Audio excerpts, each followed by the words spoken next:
आज हम यहाँ पर अपने बेसिक कंप्यूटर कोर्स के बारे में जानकारी प्राप्त करना चाह रहे हैं।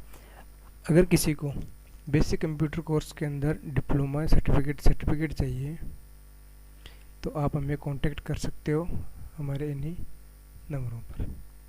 आपको घर बैठे ऑनलाइन कोर्स कराया जाएगा जिसमें आपको सर्टिफिकेट दिया जाएगा, जिसकी फ़ीस है वो न्यूनतम रहने वाली है। ठीक है, तो आप फीस वगैरह का जो भी डिटेल वगैरह है वो आप हमसे कांटेक्ट कर सकते हो। अगर आपको RKCL करना है तो अभी सितंबर महीने में ऑफ़र चल रहा है जिसके अंदर 15% का आपको ऑफ दिया जा रहा है। ठीक है, ये लिमिटेड ही है क्योंकि ये केवल सितंबर महीने के लिए ही लगाया गया है। और अधिक कोर्सेज़ के बारे में जानकारी प्राप्त करें तो RSCIT है अपने पास, PGDC है, टेली है, स्पेशल MS ऑफिस बैच चलाया जा रहा है। LDC और हाई कोर्ट के जो टाइपिंग की स्पीड है वो भी यहाँ पर आपको कराई जाती है। और CCC का कोर्स आपको यहाँ पर कराया जाता है। और भी बहुत से कोर्स हैं जैसे कोपा हो गया, DCA हो गया। ठीक है, इस प्रकार के लगभग अपने पास 20+ कोर्स अवेलेबल है। तो चलिए आज की हम पहली क्लास के बारे में पढ़ते हैं। देखिए, इंट्रोडक्शन ऑफ कंप्यूटर का सामान्य परिचय हम यहाँ पर आपको बताना चाहते हैं। देखिए, कंप्यूटर के सामान्य परिचय की बात करें तो कंप्यूटर क्या है? एक इलेक्ट्रॉनिक मशीन है जो बिजली से चलेगी, वो इलेक्ट्रॉनिक मशीन होगी जो हमारे दिए गए निर्देश का दूसरा रूप होता है डाटा पर कार्य करता है। कंप्यूटर हार्डवेयर और सॉफ्टवेयर से मिलकर बना होता है। हम आगे पढ़ेंगे हार्डवेयर कौन होते हैं और सॉफ्टवेयर कौन होते हैं, से मिलकर बना होता है। यह एक सार्वभौमिक मशीन है। सार्वभौमिक का मतलब है ये सब कुछ करने वाली मशीन है। कंप्यूटर शब्द की उत्पत्ति कंप्यूट शब्द से हुई जिसका अर्थ होता है गणना करना। और ये जो कंप्यूट शब्द है वो लैटिन भाषा का शब्द है। ठीक है, कई बार क्वेश्चन आता है कि कंप्यूटर को कौन सी भाषा में कंप्यूट कहा गया, तो वो है लैटिन भाषा में। कंप्यूटर को हिंदी में संगणक कहते हैं जो तेज गति से अर्थमेटिक और लॉजिकल ऑपरेशन करता है। ठीक है, आगे देखिए, हम बात करते हैं कंप्यूटर के विभिन्न कार्य। यह इनपुट के रूप में डाटा और इंस्ट्रक्शन को एक्सेप्ट करता है। डाटा हो गया, इंस्ट्रक्शन निर्देश हो गए। जैसे मैं अभी इसको निर्देश दे दूं कि ये कार्य करना है तो ये कार्य करता रहेगा। ये सारे के सारे क्या होते हैं? निर्देश या डाटा होते हैं। यह डाटा और इंस्ट्रक्शन को स्टोर भी करता है जिसको हम मेमोरी में स्टोर करते हैं। ठीक है, मेमोरी के रूप में यहाँ पर एक हार्ड डिस्क लगी होती है। यह इंस्ट्रक्शन के अनुसार डाटा को प्रोसेस्ड करता है। प्रोसेस्ड कौन करेगा? CPU प्रोसेस्ड करेगा। यह कंप्यूटर के अंदर होने वाली सभी ऑपरेशन को कंट्रोल भी कौन करेगा? CPU का एक भाग होता है CU, कंट्रोल यूनिट, वो कंट्रोल करेगा। और यह आउटपुट के रूप में रिजल्ट को प्रदर्शित कर देगा। जैसे मान लो कि मैंने यहाँ पे 2+2 किया और मैं यहाँ पे इसको 4 कर रहा हूँ, ये तो मैं पता है, लेकिन ये 2+2 को क्या करेगा? प्रोसेस करेगा। हमने इनको इनपुट दिया है, प्रोसेस करेगा और हमें ये आउटपुट के रूप में ये निर्देश दे देगा। आगे देखिए, कंप्यूटर टर्म्स। डाटा किसे कहते हैं? रो, फेस एंड फिंगर जिन्हें प्रोसेस्ड करने की आवश्यकता होती है। रो फैक्ट और फिंगर्स जो कच्चे तथ्य होते हैं उनको वो प्रोसेस करता है। ठीक है, इंफॉर्मेशन सूचना, मीनिंगफुल डाटा जिसका कोई ना कोई अर्थ होना चाहिए को प्रोसेस करेगा, ऑर्गेनाइज करेगा और उन्हें पढ़कर समझकर हमें आउटपुट दे देगा। इंस्ट्रक्शन, कमांड जो कंप्यूटर को बताता है कि क्या करना है। कमांड या मैं कहूँगी निर्देश, जो भी ये निर्देश हमें देता है कंप्यूटर को बताएगा कि अब आपको क्या करना है, क्या नहीं करना है। आगे है प्रोसेसिंग, डाटा पर ऑर्डर में किए गए वर्क प्रोसेसिंग कहते हैं। और जो कि अगला है हार्डवेयर, कंप्यूटर के फिजिकल कंपाउंड, यानी कि जिन्हें हम क्या कर सकते हैं?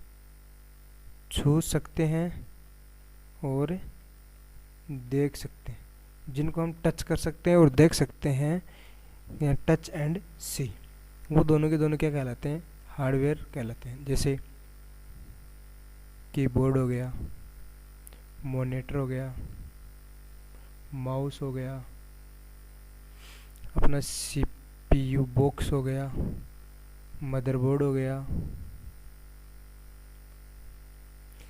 स्पीकर हो गए, लाइट फैन हो गया, टच फैन हो गया, सारे के सारे क्या हैं, हार्डवेयर होते हैं। प्रोग्राम, प्रोग्राम देखो क्या होता है। प्रोग्राम एक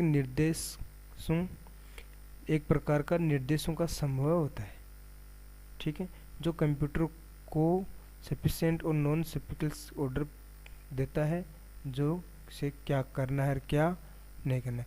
अगर मान लो कि मैं कहूँ कि सीक्वेंस के अंदर कुछ भी मैंने ऑर्डर दे दिया, जैसे मैंने पहले कहा कि एक फ़ोल्डर ओपन करना है, फिर उसके अंदर एक फ़ाइल ओपन करनी है, तो वो पहले फ़ोल्डर को ओपन करेगा, ना कि फ़ाइल को ओपन करेगा। इस प्रकार से वो प्रोसेस करता रहेगा। फिर आता है अपना सॉफ्टवेयर। प्रोग्राम के समूह को सॉफ्टवेयर कहते हैं। ये प्रोग्राम हो गया ना, इन सभी प्रोग्रामों का समूह सॉफ्टवेयर होता है, जिसके द्वारा कंप्यूटर किसी विशेष प्रकार के कार्य को करता है, विशेष प्रकार के कार्य को करेगा।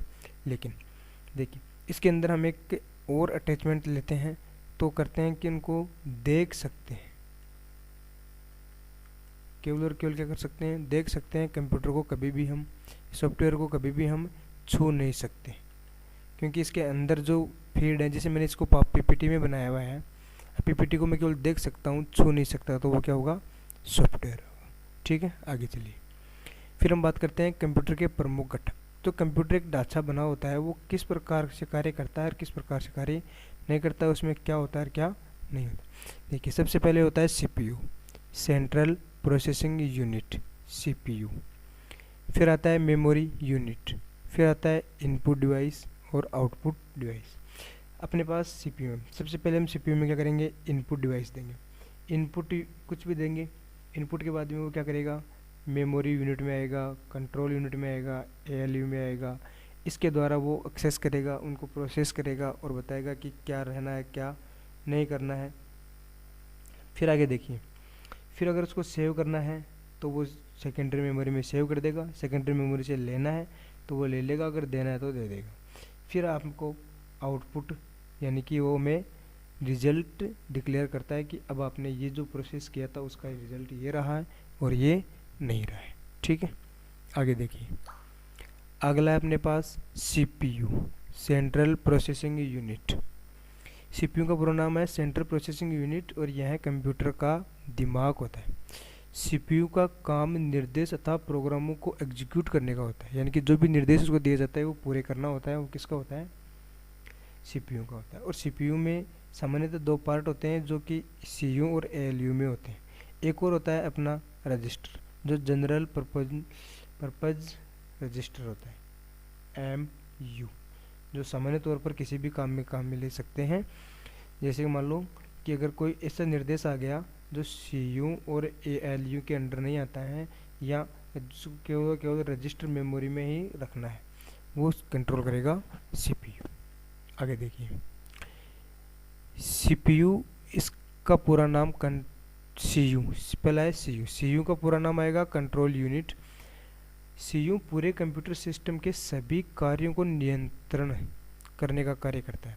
यह यूनिट सीयू के महत्वपूर्ण यूनिट होते हैं, जो कंट्रोल करेगा वो महत्वपूर्ण होगा ही होगा। फिर आएगा एएलयू, एएलयू की पूर्ण होती है arithmetical logical unit. Arithmetical logical unit यह कंप्यूटर की प्रमुख यूनिट होती हैं। इसके द्वारा कंप्यूटर के सभी अर्थमेटिकल और लॉजिकल, तार्किक और गणनक दोनों का प्रोसेस करने का काम कौन करता है, एएलयू करता है। फिर हम बात करते हैं जनरल पर्पज रजिस्टर। सीपीयू का एक हिस्सा होता है जो प्रोसेसिंग के समय डेटा को स्टोर करने का काम करता है। अस्थायी रूप से स्टोर करेगा ये। अगर हम इसको द्वितीय मेमोरी में स्टोर कर देते हैं तो ये स्थायी हो जाएगा, अगर नहीं करते हैं तो अस्थायी होगा। यह कंप्यूटर की सबसे फास्ट मेमोरी होती है, क्योंकि इसके अंदर जो भी कार्य किए जाते हैं वो तुरंत प्रभाव से किए जाते हैं, क्योंकि यह सीपीयू के सबसे नज़दीक भी होती हैं और सीपीयू के अंदर ही फीड अब ये देखिए, ये है अपना सीपीयू जो अपने पास होता है ना इस प्रकार से, वो तो होता है सीपीयू बॉक्स। और सीपीयू बॉक्स के अंदर ये सीपीयू प्रोसेसर होता है जो टोटली काम करते हैं। आगे देखिए, क्लासिफिकेशन ऑफ कंप्यूटर। कंप्यूटर के दो भागों में उनको बांटा जाता है। कंप्यूटर को दो भागों में क्लासिफिकेशन करता होता है भाग, इनको प्रकार। किस प्रकार से हम इसको बांटेंगे? पहला है कार्य करने के आधार पर और दूसरा है आकार के आधार पर। देखिए, base on work, base on size. Work के आधार पर, देखिए वर्क के आधार पर है ना, ये दो प्रकार के होते हैं सामान्यतः, लेकिन इसमें हम तीसरा प्रकार भी हम पढ़ेंगे। तो अभी वर्तमान में 3 प्रकार के हो गए। देखिए, पहला वर्क के आधार पर हम बात करते हैं एनालॉग कंप्यूटर, डिजिटल कंप्यूटर और हाइब्रिड कंप्यूटर। एनालॉग कंप्यूटर में क्या होता है कि ये केवल और केवल 1 और 0 पर कार्य करता है। 1 और 0 पे कार्य करता है, यानी कि इनके जो आधार होते हैं वो 2 होते हैं और इनमें केवल और केवल मशीनी भाषा का ही प्रयोग किया जाता है। मशीनी भाषा के अलावा इसमें और कोई सी भाषा नहीं आती है। ठीक है, अगर हमें कुछ समझना है तो हमें भी मशीनी भाषा आनी चाहिए, तभी हम एनालॉग कंप्यूटर्स को चला सकते हैं, ऑपरेट कर सकते हैं, अदरवाइज हम इनको ऑपरेट नहीं कर सकते। आगे देखिए, डिजिटल कंप्यूटर। डिजिटल कंप्यूटर में क्या होता है कि 1 से लेकर 09 तक इसके अंदर 10 संख्याओं का निर्माण किया जाता है। इसके अंदर हम मानवीय भाषा जैसे अपनी हो गई जावा, C++, कोबो, इस प्रकार की सभी भाषाओं का प्रयोग किया जाता है जो ऑटोमेटिक कन्वर्ट होकर मशीन में कन्वर्ट हो जाती हैं और हमें निर्देश देती, जो हमने निर्देश दिया है उनका रिजल्ट हमें दिखाई देता है। एक आता है हाइब्रिड। देखिए, हाइब्रिड है कंप्यूटर, वो एक ऐसा कंप्यूटर होता है जिसके अंदर एनालॉग और डिजिटल दोनों के गुण पाए जाते हैं। दोनों तरीके से ये कार्य करता है और दोनों तरीकों पर कार्य कर सकते हैं। ठीक है, एनालॉग कंप्यूटर में आगे देखिए, इसके विस्तृत रूप में पढ़ते हैं। एनालॉग कंप्यूटर वे कंप्यूटर होते हैं जो भौतिक मात्राओं के माप पर कार्य करते हैं, जैसे ताप, दाब, लंबाई, चौड़ाई, माप के परिणाम, आंकड़ों। एनालॉग कंप्यूटर परिणामों की तुलना भी कर सकता है। एनालॉग कंप्यूटर का उपयोग विज्ञान और इंजीनियरिंग के रूप क्षेत्र में किया जाता है। कंप्यूटर एनालॉग के सिग्नल के रूप में कार्य करता है। जैसे अभी मान लो कि हमें भूकंप के बारे में कुछ पता करना है, सुनामी के बारे में पता करना है, चक्रवात के बारे में पता करना है, इन सब के बारे में पता करना है, तो वहाँ पर कौन से कंप्यूटर काम में आएंगे? केवल और केवल एनालॉग कंप्यूटर से काम में आ सकते हैं। डिजिटल कंप्यूटर वहाँ पर काम में नहीं आते। आगे देखिए, डिजिटल कंप्यूटर। डिजिटल कंप्यूटर में क्या होता है कि इनमें कैलकुलेशन और लॉजिक ऑपरेशन कर सकते हैं। डिजिटल कंप्यूटर में डाटा प्रोसेस 0-1 में परिवर्तित करके उनको इलेक्ट्रिक रूप में लेता है और डिजिटल साइन पर काम करता है, जैसे कंप्यूटर में हो गए, जैसे IBM PC हो गया, एप्पल हो गया, इस प्रकार के सारे कंप्यूटर्स यहाँ पर काम में आते रहते हैं। देखिए, ये आपका सिस्टम जो रखा हुआ है आपके सामने, जो कि GUI पर आधारित है, ग्राफिक यूजर इंटरफेस पर आधारित है, और जो पीछे वाला है वो है CUI पर आधारित है। ठीक है, CUI पर आधारित है। आगे देखिए, हाइब्रिड में देखिए, इसमें देखिए पहले थोड़ी पढ़ने से पहले इसमें देखिए, दोनों देखिए, आपको यहाँ पर एक सुई नज़र आ रही है और यहाँ पर एक डिजिटल पैड भी नज़र आ रहा है। तो ये दोनों का कॉम्बो है जो कि क्या है? हाइब्रिड होता है। वे कंप्यूटर जो एनालॉग और डिजिटल दोनों पर कार्य करते हैं हाइब्रिड कहलाते हैं। पेट्रोल पंप पर पेट्रोल को मापना और उनके मूल्य की गणना करना। ठीक है, ये किस पे आधारित है? हाइब्रिड पे आधारित है। अब हम बात करते हैं types of computer based on size. हम साइज़ के आधार पर कंप्यूटर के 4 भागों में विभाजित करते हैं। पहला है mini, micro, mini, main frame, super computer. इस प्रकार से ये 4 भागों में इनको बांटते हैं। पहला है माइक्रो कंप्यूटर। यह कंप्यूटर आकार में छोटे होते हैं। इन कंप्यूटर में माइक्रो प्रोसेसर का प्रयोग किया जाता है, इसलिए इन्हें माइक्रो कंप्यूटर भी कहा जाता है, और ये वजन में हल्के सस्ते कंप्यूटर होते हैं। इन कंप्यूटरों का प्रयोग घर, छोटे व्यवसाय में किया जाता है और इनको PC भी कहा जाता है। फिर देखिए, PC को हम कुछ भागों में बांट सकते हैं। डेस्कटॉप कंप्यूटर हो गया, लैपटॉप कंप्यूटर हो गया, पेपलेट हो गया, नोटबुक हो गया, टैबलेट हो गया। इस प्रकार से इनको अलग अलग भागों में बांट सकते हैं। फिर अगला आता है मिनी कंप्यूटर। यह कंप्यूटर या वे कंप्यूटर जो कंपनी या सरकारी ऑफिस में सर्वर कंप्यूटर के रूप में कार्य करते हैं, यानी कि एक कंप्यूटर लगा दिया, बाकी सभी को माइक्रो से कनेक्ट करते रहेंगे। इनकी क्षमता माइक्रो कंप्यूटर से अधिक होगी और इन कंप्यूटर्स में इनकी जो मेमोरी क्षमता है वो भी अधिक होगी और इनके हार्डवेयर भी सामान्य कंप्यूटर से बड़े होंगे। सामान्यतः बड़े ही होंगे, क्योंकि अगर मान के चले हम माइक्रो में अगर हम फ़ोन को काम में लेते हैं, स्मार्टफोन हो गए, तो हम मिनी में हम एक तरह से लैपटॉप को ले सकते हैं। तो लैपटॉप और के फ़ोन के जो पार्ट्स हैं, हार्डवेयर है, उनकी बात करें तो वो उनकी तुलना में लैपटॉप्स में ज़्यादा या बड़े होते हैं। आगे हैं मेन फ्रेम कंप्यूटर। यह वो कंप्यूटर होते हैं जो बड़ी बड़ी कंपनियों, सरकारी ऑफिस में सर्वर के रूप में तो कार्य करते हैं, साथ में इनके साथ में कई अधिक इकाइयाँ भी जुड़ी हुई होते हैं और इनकी मेमोरी क्षमता माइक्रो और मिनी से ज़्यादा होगी। ये महंगे होते हैं। इन कंप्यूटर्स में माइक्रो कंप्यूटर का प्रयोग क्लाइंट के तौर पर किया जाता है, यानी कि हमने सर्वर में इसको जोड़ रखा है, एक कंप्यूटर हमने लाकर रख दिया और इसी कंप्यूटर से हमने अलग अलग कंप्यूटर्स को ऐड करते रहेंगे। तो ये सारे के सारे क्लाइंट होंगे। ठीक है, आगे देखिए अगला जो है वो है पार्ट सुपर कंप्यूटर का। सुपर कंप्यूटर विशेष प्रकार के कंप्यूटर होते हैं। इन कंप्यूटर का निर्माण विशेष कार्य के लिए किया जाता है। यह दुनिया के सबसे तेज बड़े कंप्यूटर्स में होते हैं। इन कंप्यूटर में अनेक सीपीयू एक समांतर क्रम में लगाए जाते हैं, जिनसे कार्य की क्षमता बढ़ जाती है। विश्व का पहला सुपर कंप्यूटर है वो CDC 6600 है, जो कि 1946 के समथिंग बना था। और भारत का जो पहला सुपर कंप्यूटर है परम 8000, वो है 1996 के लगभग बना था। फिर हम बात करते हैं सुपर कंप्यूटर के कार्य। ये सुपर कंप्यूटर बना तो लिया, इसके कार्य क्या क्या हो सकते हैं। अंतरिक्ष यात्रा के लिए काम में लिया जाता है, युद्ध के लिए काम में लिया जाता है, मौसम विभाग की जानकारी के लिए काम में लिया जाता है, high resolution and action movie के लिए। अगर मान लो कि हमें बजट, बहुत ज़्यादा बजट में हमें कोई मूवी एक्सपोर्ट करनी है, बनानी है, तब हम सुपर कंप्यूटर का प्रयोग करते हैं, अदरवाइज उसमें नहीं हो पाएगा। आगे चलिए, आगे बात करते हैं कंप्यूटर की गति। अगर आप हमारे चैनल पर नए हैं तो एक बार सब्सक्राइब ज़रूर करें, लाइक करें, कमेंट करें। अगर आपको किसी भी प्रकार के कोर्सेज जैसे PGDCA, टेली, CCC, कोपा, ठीक है, DCA, इस प्रकार के सर्टिफिकेट या कोर्स करने हैं तो आप हमें इस दिए गए नंबर पर संपर्क करें। आप घर बैठे ऑनलाइन आप ये प्राप्त कर सकते हैं। आपको ये सर्टिफिकेट हैं ईमेल किए जाएंगे और डाक के द्वारा भी पोस्ट किए जाएंगे, जो कि हमारे ISO सर्टिफाइड हैं। तो आप इनको पूरे भारत में कहीं पे भी लेकर आप जॉब कर सकते हो, चाहे आप उसमें प्राइवेट सेक्टर में काम करने की सोच रहे हो या आप काम कर रहे हो, तो भी आप हमसे जुड़ सकते हो और ये सर्टिफिकेट कर सकते हो।